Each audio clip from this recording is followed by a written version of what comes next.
Oh, good afternoon. I don't know if anybody can see me, but good afternoon. Fetching my video for Facebook. There we go. There's my Facebook video. I haven't put in my Lita yet, but that's okay. Okay. We're gonna go live.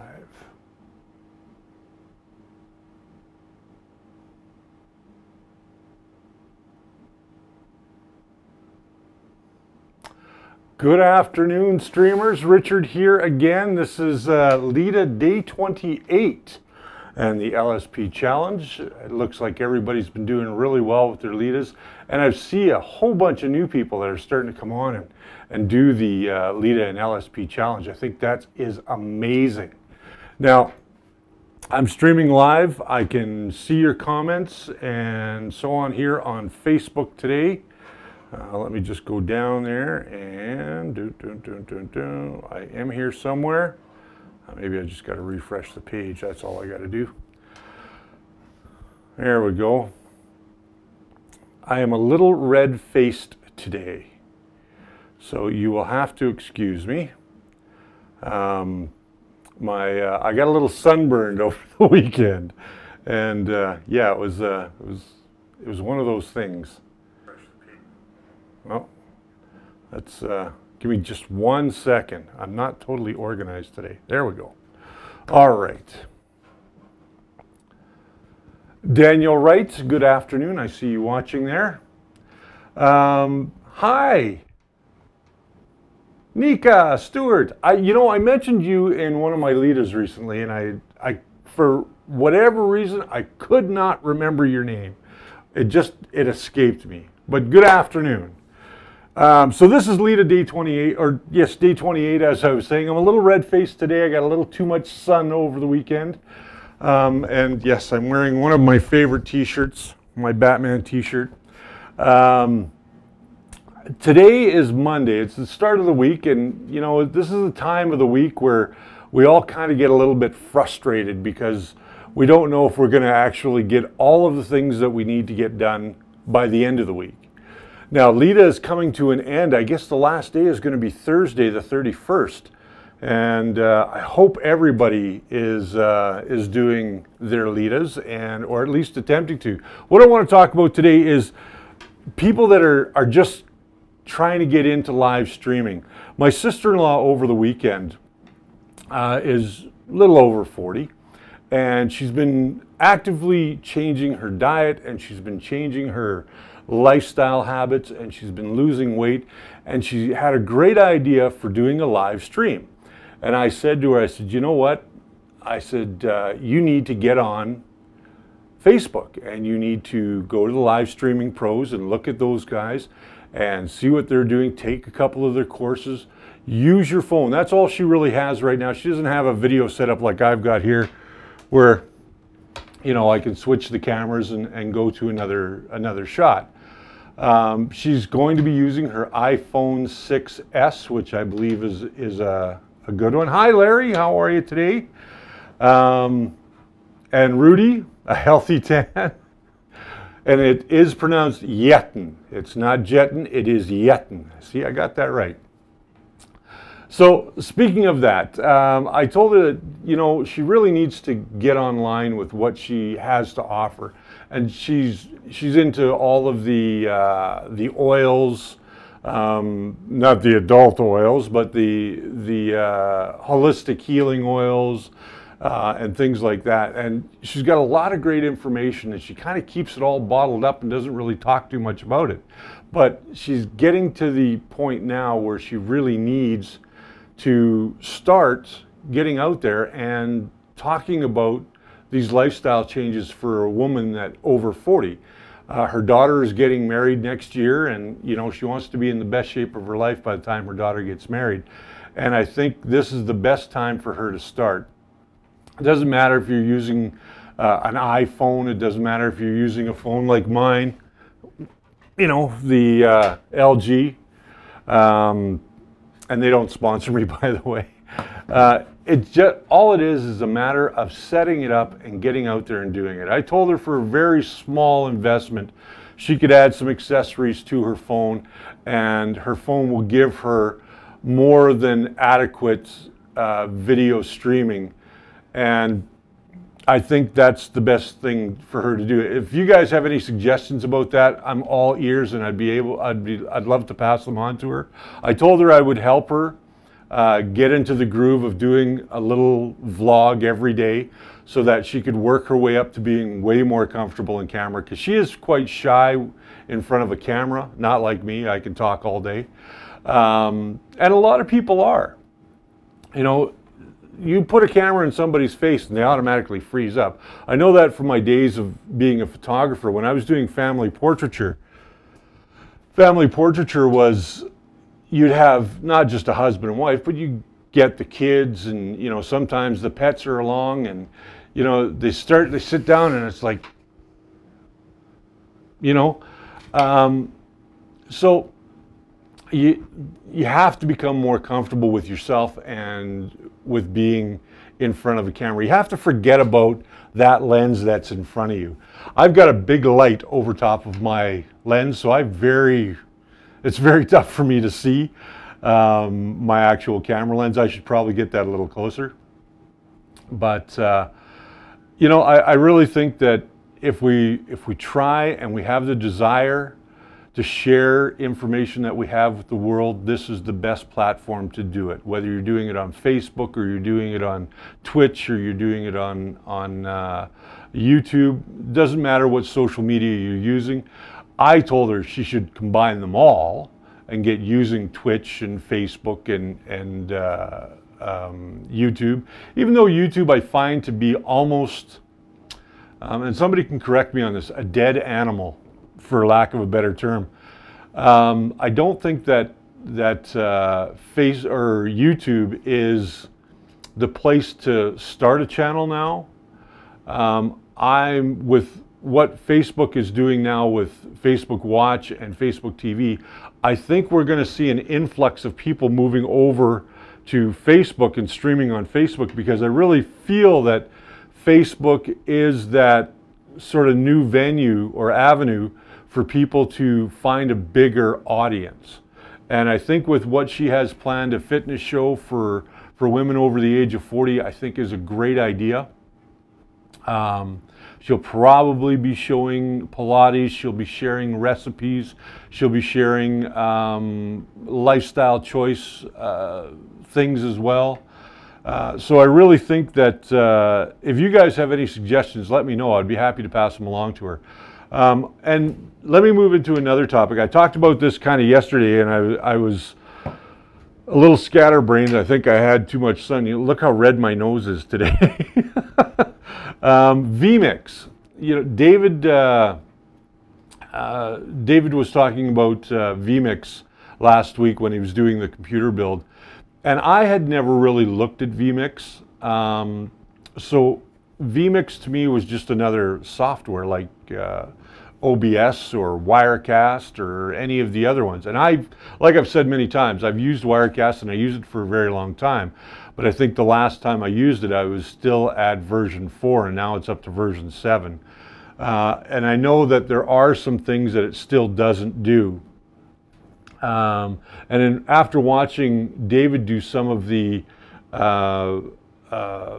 automation that he was doing, I really felt that maybe I should get into the vMix park, as it were, and start playing around with it. So I downloaded the 60-day trial. From what I can see, you do not have to have little watermarks like they used to have with VidBlaster and that they have with Wirecast when you're using their trial software.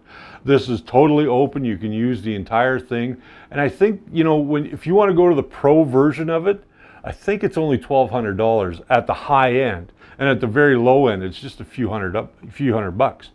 So I really think that as a software, this might be the way to go. And if I go that route, I think I'll probably end up giving up my television studio here in this studio, just because I won't need it.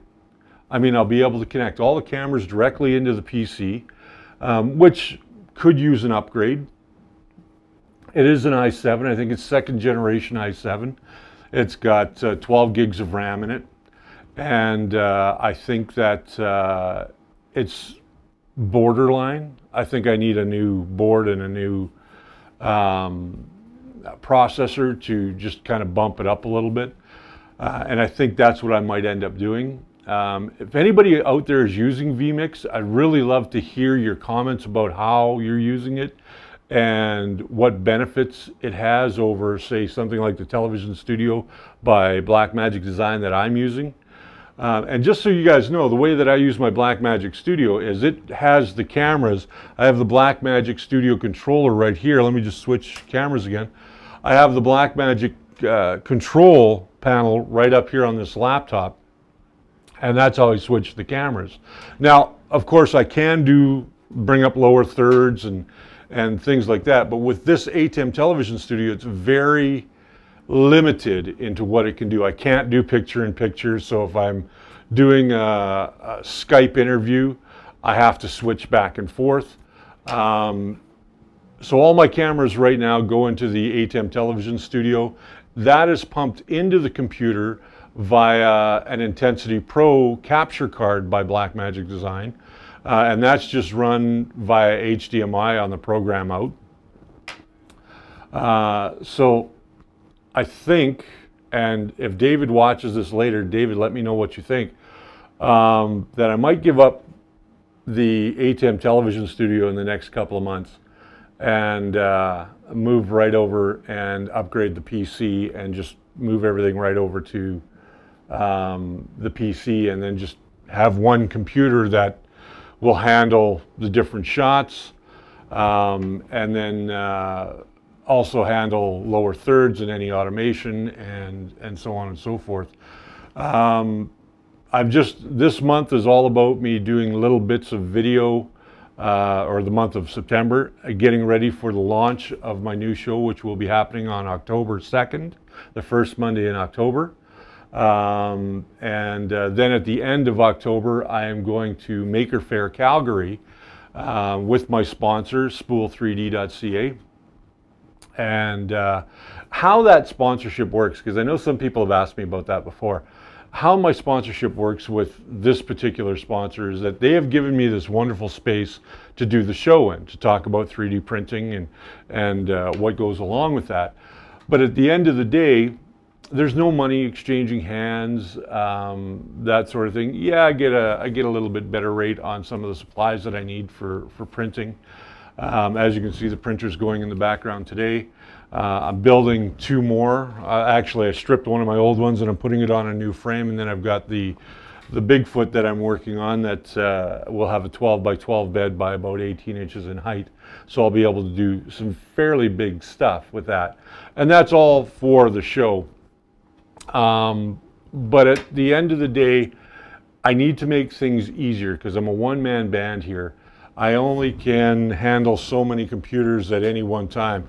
Right now I'm streaming to Twitch, to Facebook, and I'm also streaming to YouTube as well right now.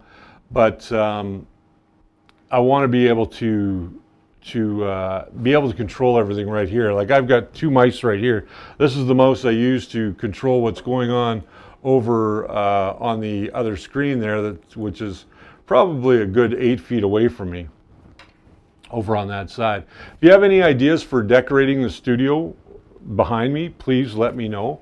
I'll be very, very happy to take a look at everybody's suggestions. I should grow a few more arms. Yes, Nika, I should grow a few more arms. But I tend to grow it here and not here. So yeah, I used to have it very simple. When I ran it with Wirecast, before I even bought the ATEM Television Studio, it was so easy because I had my audio rack and I had the computer and everything just pumped into the computer and I could switch on the fly and it was great. The drawback to it is that we used to get audio sync issues like crazy. And Nika, you look beautiful. Don't tell anybody that you're looking the way you think you're looking, because you're not. You look beautiful, girl. But where was I? Now I lost my train of thought because now I'm thinking about Nika. But yeah, when I was using Wirecast, I could do everything from just a keyboard in front of me and a computer monitor off to the side, so I could switch cameras. But like I said, it had audio sync issues, and we ran into that quite a bit. It also, the earlier versions worked with drop frames, so we had a problem when we went into the editing process with drop frames, and sometimes it would be right in the middle of something that was important that we were talking about. So unfortunately, Wirecast was not the solution for me. And back then, VidBlaster, which a very good friend of mine used to be a great resource for VidBlaster, and he's a member of this group as well. He runs a Facebook page called Streaming Idiots, if you're ever around that way. That being said, but I thought that vMix, I had a quick look at it, and after watching what was going on over the weekend with David Foster, I thought to myself, this might be a really, really good piece of software to try and use, because it would get rid of, you know, a lot of headache for me, and I could put the PC down beside me off the table, nobody would ever see it, and go from there. And I'm looking at the wrong camera for the last little while. There we go. This is the problem. I never know what camera I'm on. I need tally lights. So with that being said, if anybody has any suggestions for my sister-in-law who wants to get her message out there, and I suggested she do it through live streaming, she's kind of warming up to the idea, and I will help her do that. Or if you have any insight to vMix, please let me know, and I would be very, very happy to take your comments. I will be looking at comments a little bit later, but I've been on this live stream now for, oh geez, 15 minutes almost. So I'm going to say goodbye for this afternoon. I will see you all again tomorrow. I don't know what I'm going to talk about tomorrow. I've got my opinions, a review, I guess, of The Defenders, which is on Netflix right now. I will also have a review of a new show I just started watching with Kathy Bates in the next couple of days, and you'll see a little bit more of what I've been working on with R2 and the rest of the stuff before it all goes out to David. So for now, I'm going to say goodbye to you all streamers. Thank you everybody for your comments today. Please leave me a comment down below, as I said, if you have any suggestions for my sister-in-law getting into live streaming or have any insight into vMix. I'd be very happy to see your comments and answer any questions that you might have for me. So for now, that's it. You guys have yourselves a great, great day. Now I got to figure out what mouse to use. There we go. All right, you guys have a great day, and I'll see you tomorrow.